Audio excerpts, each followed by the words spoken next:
Boa tarde a todos, amados irmãos e amigos. Mais uma vez, é com muita alegria que aqui estamos para iniciar mais um trabalho de palestras remotas, onde, graças a Deus, temos essa oportunidade. E vamos hoje estar refletindo sobre a lição do Evangelho segundo o Espiritismo, o capítulo 16. Não se pode servir a Deus e a Mamon. E antes da gente fazer a leitura e a reflexão do capítulo que nos foi dado, gostaríamos de pedir a todos para fazer a nossa prece, né?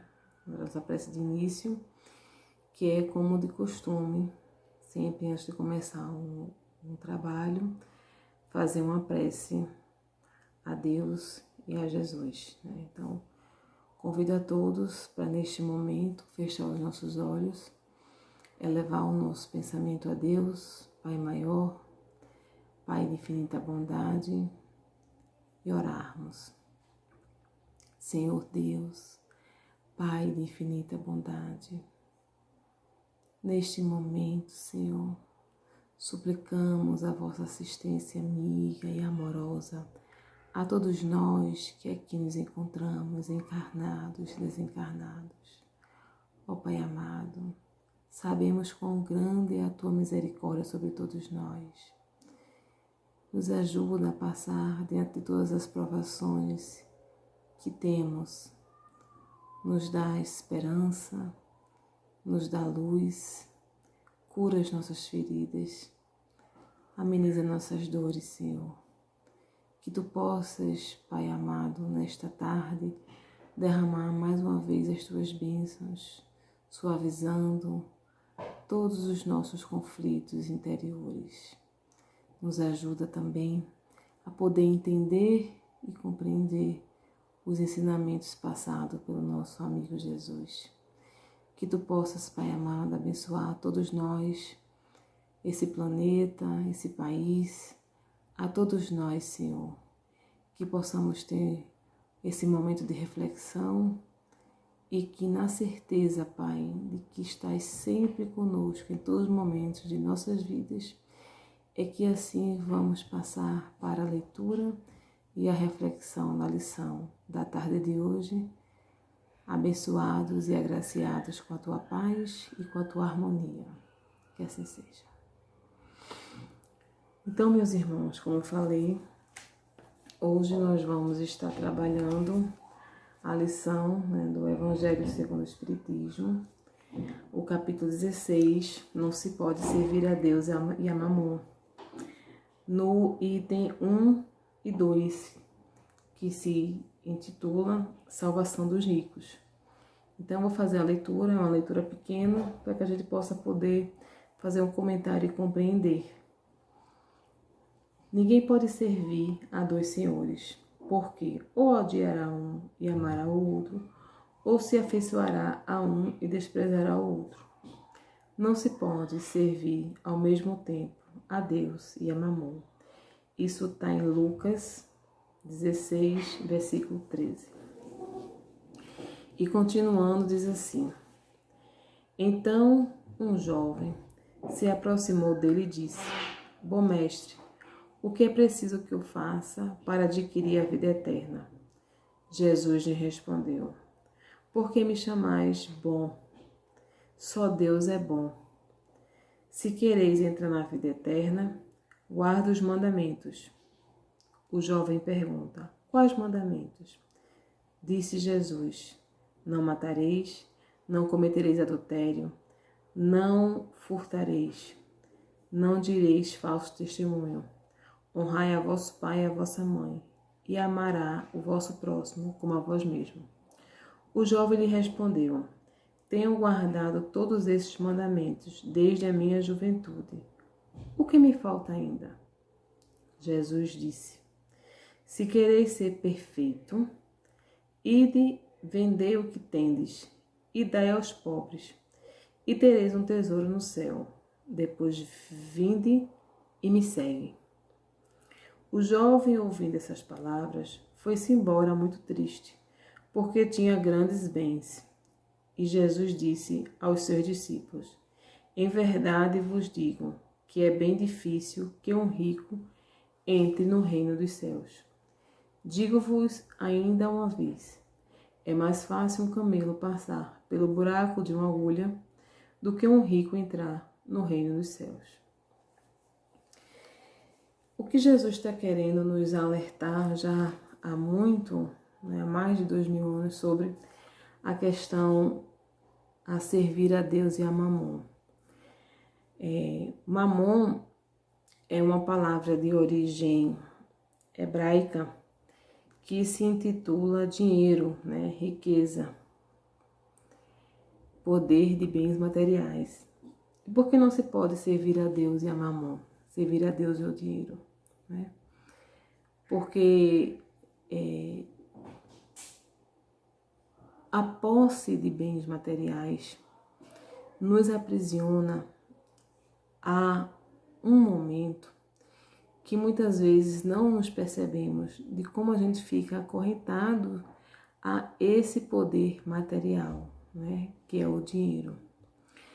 E estamos vivendo hoje num mundo onde a busca constante pelo dinheiro cada vez se faz mais presente, A posse por bens materiais se torna muitas vezes constantes, Lógico que a gente não está aqui criticando ou condenando a riqueza, a fartura, a posse de muitos bens materiais. Não é esse o objetivo. O entendimento da lição, o que Jesus nos chama a atenção, quando aquele jovem questiona ele, e pergunta o que é preciso, para adquirir a vida eterna.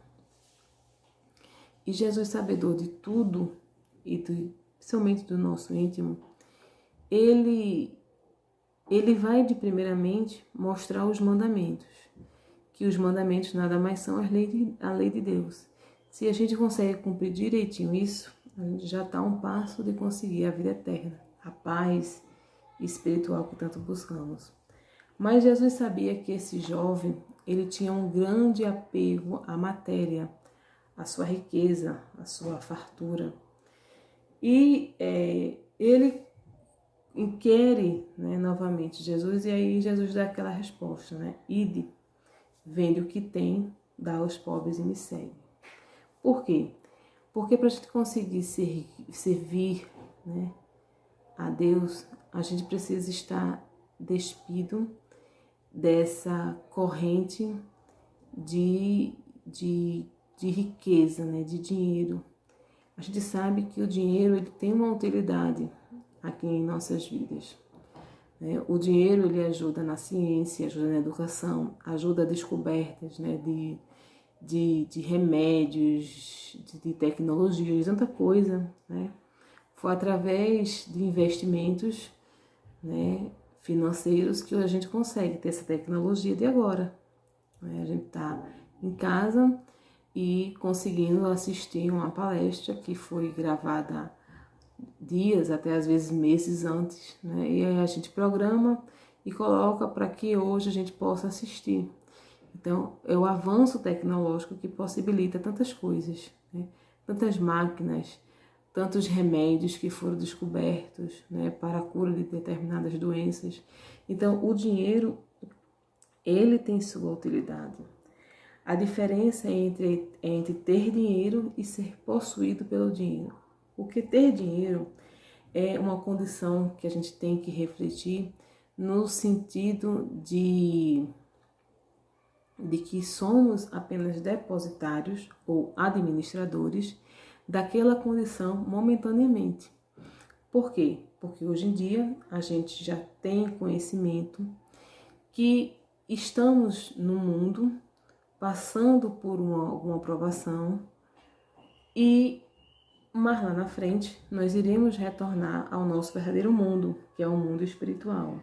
Então temos um tempo de passagem aqui na Terra, Já dizia o povo antigo que assim, desde que a gente nasce, a gente já tem um pé, mais ou menos na cova, alguma coisa assim que vai morrer, né? Ou seja, a gente nasceu, a gente sabe que a única certeza que a gente tem é que um dia a gente vai morrer, né?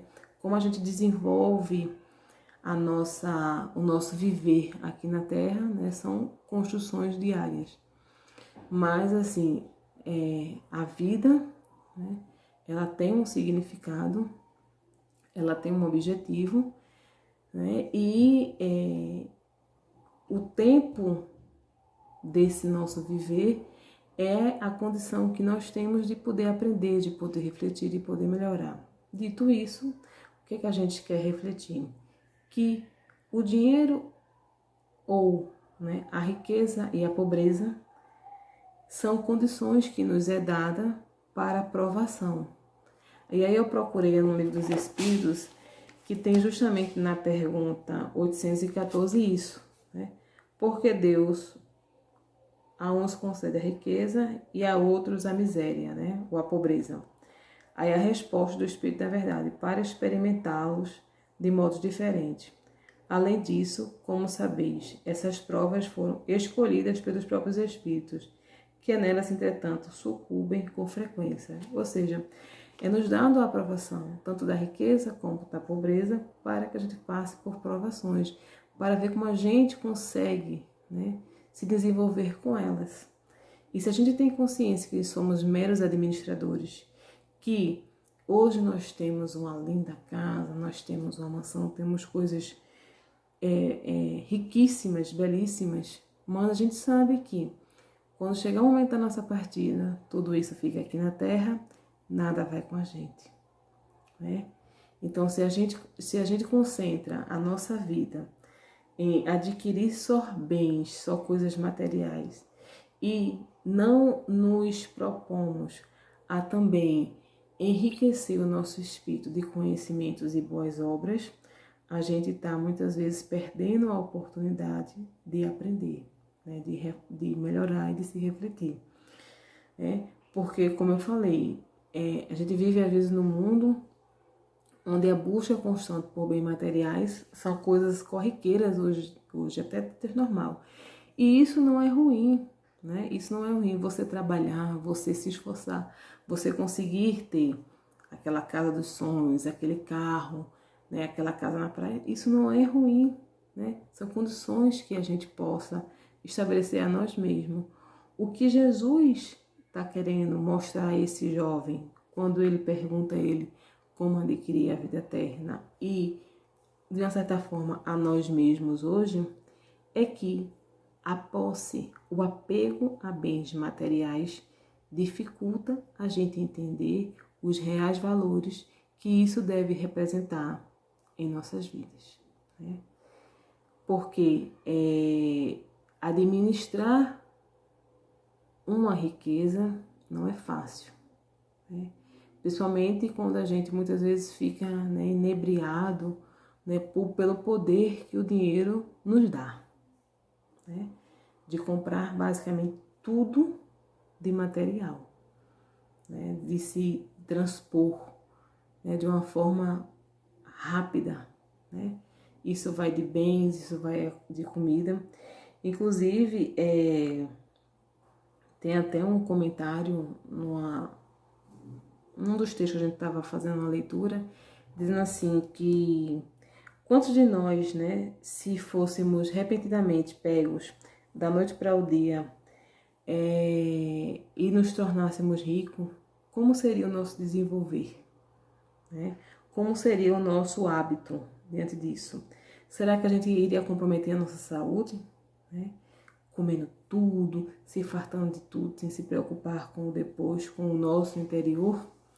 Como seria isso, né? Porque a gente sabe que as provações da pobreza são bem árduas, né? São bem pesadas, a gente aprende muito com elas. Na verdade, a falta de determinadas coisas são marcas muito constantes. E também, de acordo com o que a gente assimila e aprende com isso, vai determinar também as nossas ações no futuro.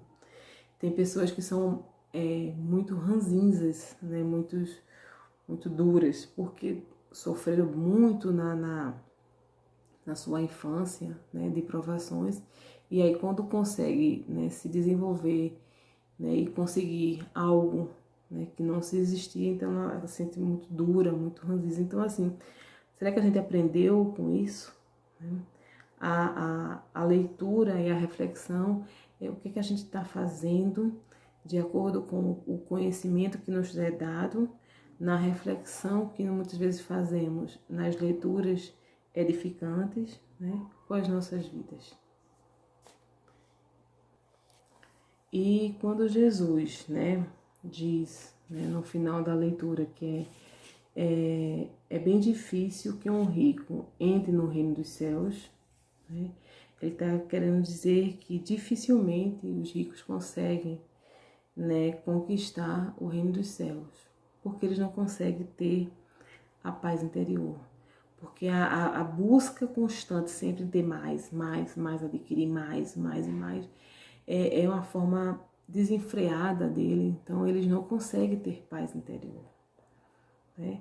Eles não conseguem administrar para que aquele dinheiro possa possibilitar renda às outras famílias, né? Através da construção de empresas, né? De alguma coisa que faça com que outras pessoas consigam, através do trabalho, ter, não é, a condição de levar o sustento para sua casa. Então, isso também é ser um bom administrador dos bens materiais, esses bens que nos foram emprestados por Deus. E mais lá na frente, não sei há quanto tempo, a gente vai ter que prestar conta a Ele, né? Dos bens que recebemos e do nosso, como é que eu vou dizer, de como a gente conseguiu, né, aprender com a escassez dos bens materiais, né, que são as provações da pobreza. Então, desapegar dos bens materiais é cuidar da nossa espiritualização, né, cuidar do nosso espírito. E cuidar do espírito não é ficar o tempo todo orando, rezando, querendo transformar as pessoas de um dia para outro. Não. Espiritualizar é nos conscientizar que mesmo aqui na Terra, nós somos uns espíritos vestidos de um corpo material, mas que a nossa natureza ela é espiritual.